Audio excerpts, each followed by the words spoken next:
দখলদার ইসরায়েল ও যুক্তরাষ্ট্রের জন্য সামনে বড় চমক আছে বলে সতর্কবার্তা দিয়েছেন ইরানের এক নিরাপত্তা কর্মকর্তা। তিনি বলেছেন, চলমান যুদ্ধে পরিকল্পনা অনুযায়ী এগোচ্ছে তেহরান এবং তাদের বিশেষ টার্গেট ব্যাংক রয়েছে, যেগুলোতে হামলা চালালে চমকে যাবে মার্কিনী ও ইসরায়েলিরা। রোববার বার্তা সংস্থা ফার্স্ট নিউজকে এই নিরাপত্তা কর্মকর্তা আরও বলেন, যুক্তরাষ্ট্রের হামলার জায়গাগুলো নির্ভুল নয়।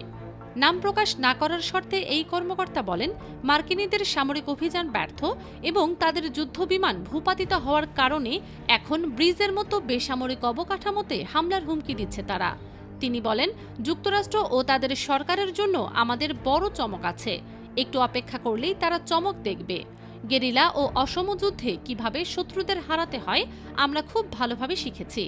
যুক্তরাষ্ট্র চেয়েছিল সহজ হামলা চালিয়ে আমাদের পরাস্ত করবে, কিন্তু তাদের কৌশল ব্যর্থ হয়েছে।